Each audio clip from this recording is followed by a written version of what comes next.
Bienvenido a nuestra sesión 29. ¡Qué sorpresa! Encontramos la necesidad de presentar un epílogo en nuestro estudio de la Carta de Santiago. Una postdata. Revisando nuestras sesiones, sentí el imperativo de repasar el significado de una de las palabras más importantes en el Nuevo Testamento y realmente en toda la Biblia. El concepto de ser personas completas, íntegras, cabales, hasta ser llamadas mujeres y hombres perfectos. ¿Será posible que Santiago nos puede dar una vista que nos ayude a comprender mejor esto? El apóstol Santiago en realidad utiliza el adjetivo perfecto 5 veces en su breve carta y el verbo perfeccionar una sola vez. Permíteme empezar con la lectura de los 5 pasajes, empezando en Santiago capítulo 1, versículo 4, en la Reina Valera. Pero tenga la paciencia su obra completa, para que seáis perfectos y cabales, sin que os falte cosa alguna. Aquí en realidad, leyendo del texto original, encontramos 2 veces el adjetivo teleios. La Reina Valera lo interpreta una vez como completa, la obra completa de la paciencia. Y la segunda vez, cuando dice para que seáis perfectos. Luego añade el adjetivo adjunto cabales, perfectos y cabales.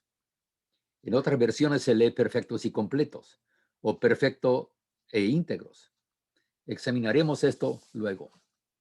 Entonces seguimos con el siguiente que se encuentra en el versículo 17 del mismo capítulo 1. Santiago 1:17. Toda buena dádiva y todo don perfecto desciende de lo alto. Otra vez, don perfecto es el mismo adjetivo teleios. Y seguimos en el 1:25, donde habla de la persona que mira atentamente en la perfecta ley. Luego en capítulo 2, versículo 22, Santiago se ve el uso del verbo perfeccionar, hablando de la obediencia de Abraham.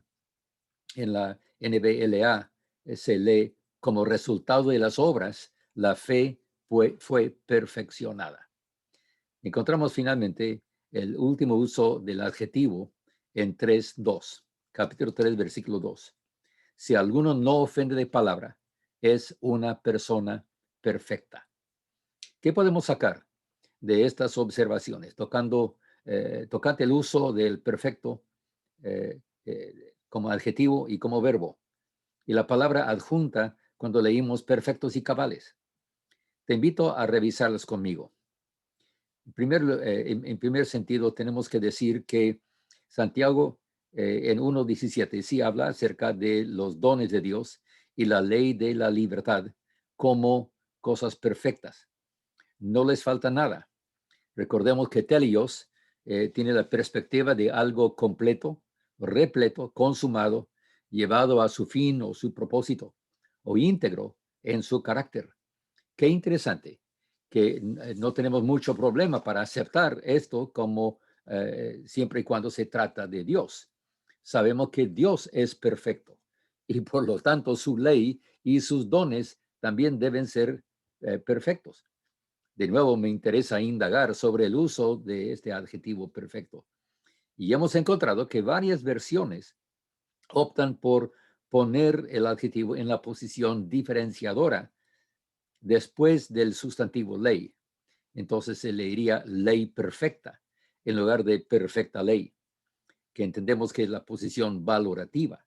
Sí valoramos la ley de Dios como perfecta, pero Santiago dice no, que es la ley perfecta.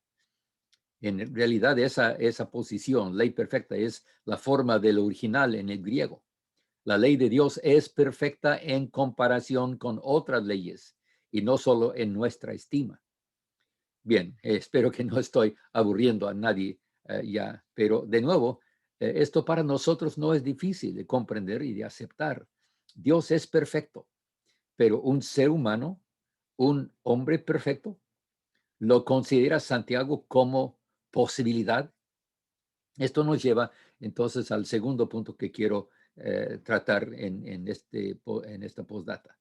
Sostenemos humildemente por nuestro propio estudio que Santiago sí considera una integridad moral y espiritual como una posibilidad para el ser humano en esta vida. Pues la primera instancia de la palabra teleios, perfecto, en su carta en el 1.4, ocurre en conexión con el propósito de la obra, de la obra completa de la paciencia, que seamos perfectos y completos, como se lee en la NBLA, o perfectos y cabales, como leímos en la Reina Valera. Pero qué interesante resulta cuando limitamos la definición de teleios a completo. Resulta una redundancia en realidad, completos y completos. Se me hace que debemos considerar otro concepto. Pero si es algo imposible en sí, ser perfecto, entonces Santiago propone una meta imposible de obtener, perfectos y cabales. Entonces, se debe considerar como una meta práctica en la mente de Santiago. ¿Pero para qué? Más abajo, en el capítulo, y ahí en el versículo 25, habla de la condición de mirar atentamente a la ley de Dios, como el creyente que recibe esos dones perfectos y quien vive su fe en forma real, en obediencia demostrada por sus obras, como Abraham. Y creemos que no solo es una posibilidad, es lo que Santiago realmente considera como algo normal. No se trata de una perfección absoluta. Claro que no, pues el contexto de toda la carta demuestra que todos fallamos. Pero en medio de esa debilidad y limitación humana, la actitud de ser íntegro en nuestra obediencia y en especial en nuestro espíritu nos parece bastante clara en la carta. Quizás nuestra tendencia ha sido de magnificar nuestras deficiencias, de describirnos como pobres ejemplos de la gracia transformadora de Dios. Pero no creo que eso sea el verdadero mensaje de Santiago, tampoco de toda la Biblia. Dios quiere que vivamos nuestra vida como adultos en la fe, hasta en cierto sentido perfectos, aceptando su gracia y viviendo nuestra vida, expresando nuestra fe en formas prácticas, en la integridad que Dios espera. Y como se describe a Abraham, su fe por sus obras fue perfeccionada. Me impresiona que Santiago mencione el sacrificio del hijo de Abraham como la prueba de su fe y que eso es lo que le justificaba. No mencione el abandono de su hogar y familia, ni la búsqueda de una tierra nueva, prometida, las promesas de Dios en ese contexto. No, el ir a sacrificar a Isaac fue el abandono total de toda su futura, su posteridad y la promesa de que en su simiente sería bendecida toda la tierra. Todo eso se esfumó en la mente de Abraham y sin embargo siguió adelante para obedecer a Dios, creyendo que Dios hasta podría resucitar a Isaac. Nuestras obras deben mostrar esa clase de fe, no la fe de unos niños necios, fluctuantes, como describe Pablo. Pero creo que leo lo mismo en Santiago. Obedecer como Abraham, mirar atentamente en la ley. Esto es lo que perfecciona nuestra fe. Y bueno, nos lleva al tercer punto, que en realidad es una extensión del segundo punto. Esa posibilidad de ser una persona perfecta y cabal merece otro vistazo, en especial en el contexto de domar o controlar la lengua. Leamos de nuevo, comenzando con el capítulo 1, de 25. En la de la ley y persevera en ella, oidor olvidadizo, sino hacedor de la obra. Este será bienaventurado en lo que hace. Si alguno se cree religioso entre vosotros, o sea, uno que persevera en esa ley perfecta, pero no refrena su lengua, sino que engaña su corazón. La religión del tal es vana. Recordemos que Santiago está hablando de una verdadera relación con Dios, no una religión inventada por el hombre. Habla de la posibilidad de vivir la vida que le agrada a Dios. Y toma por sentado que poder refrenar la lengua es el resultado normal de mirar atentamente en la ley perfecta. Entonces, después de su enseñanza sobre la parcialidad, la relación entre la fe y las obras, Santiago retoma el tema de la lengua como prueba de la integridad del creyente. Ahora leamos el capítulo 3, versículos 1 y 2, ahora de la NBLA.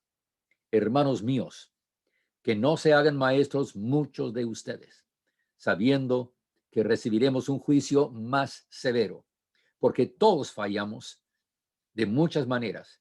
Si alguien no falla en lo que dice, es un hombre perfecto, capaz también de refrenar todo el cuerpo.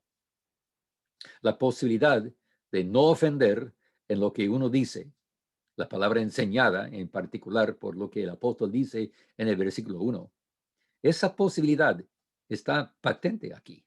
No encontramos una condición remota, como se dijera, si acaso, sino una condición cierta. Toda la frase se expresa en el presente indicativo, incluyendo el detalle que el verbo ser es un hombre perfecto. El verbo realmente no ocurre, sino se asume en el contexto, como en muchos pasajes en el texto en griego. No es, entonces, sería hombre perfecto, como una remota posibilidad. Poner las palabras en un sentido condicional sería tergiversar el mensaje de Santiago. Él lo describe en el tiempo presente indicativo que indica algo cierto. Entonces, ¿cómo describir a un creyente perfecto? Creo que Santiago se ha ocupado en eso por toda su carta. Un hombre perfecto, entendemos, es la persona que pide la sabiduría que solo viene de Dios. Pide con fe, no dudando. Soporta la prueba y no culpa a Dios cuando es tentado. Es pronto para oír y tardo para airarse. Mira atentamente en la ley perfecta, muestra su fe por sus obras íntegras, refrena su lengua con el poder que viene de lo alto, como todo don y dádiva que viene de Dios. Todo este cuadro que dibuja Santiago es lo que podemos decir que realmente describe al creyente que se ha sometido totalmente a Dios y por lo tanto se debe considerar íntegro o perfecto en ese sentido limitado. Claro, que no se considera perfecto en un sentido absoluto, solo en sentido relativo, en total dependencia a su Salvador. Y también creo que Santiago estaría muy presto en contestar que tratar de ser perfecto por medio de hacer todo lo que él mismo ha descrito sería al revés. El creyente no alcanza la perfección por medio de hacer todo esto, sino cuando haya recibido de Dios su obra completa de renovación y purificación. Entonces, todas estas acciones serán evidentes en su vida, como el fruto de la obra de Dios. Si Santiago le dice al pecador que se lave las manos, y si le dice al de doble ánimo que purifique el corazón, su énfasis está en la responsabilidad del ser humano de someterse a Dios. Es solamente el Señor quien puede hacer esa obra de cambiarnos. A nosotros nos toca rendirnos, someternos para que Él lo haga. Esta es, esta es la bendición del propósito de Dios para nosotros como creyentes en Cristo. Su obra en nosotros puede ser y debe ser perfecta. Nuestra relación con Él puede y debe ser perfecta. Nuestra obediencia, la expresión de nuestra fe, puede y debe ser perfecta sin que nos falte cosa alguna. Otra vez, nadie espera que sea absoluta, pero en relación con Dios y su obra en nosotros. En cuanto a la imposibilidad de domar o controlar la lengua, lo que Santiago dice en 3:8 se debe ver a la luz del resto de la carta y podemos salir con la respuesta, con la ayuda de Dios, con el poder que solo Él da. Sí se puede controlar. Sí se puede purificar la fuente para que lo que salga de nuestra boca siempre sea agua pura y dulce, nunca amarga. Ser hacedores de la palabra, ser perfectos y cabales en nuestra fe, si es posible, por la gracia de nuestro Dios. Y como dijera San Juan, perfectos en amor. Amén. Ahora, sí, esta es la última sesión en nuestra serie de estudios inductivos en la Epístola de Santiago. De nuevo te animo a investigar nuestro canal Remedio Radical en YouTube. Ahí encontrarás más estudios bíblicos y mensajes cortos sobre cuestiones doctrinales y prácticas en la fe cristiana. Sería una bendición ver la suma de suscripciones aumentar más y más. Próximamente, con el favor de Dios, estaremos iniciando una nueva serie de estudios bíblicos. Que nuestro Dios te colme de su bendición. Que la gracia del Señor Jesucristo, el amor de Dios Padre y la comunión del Espíritu Santo sea contigo y con todos tuyos. Amén.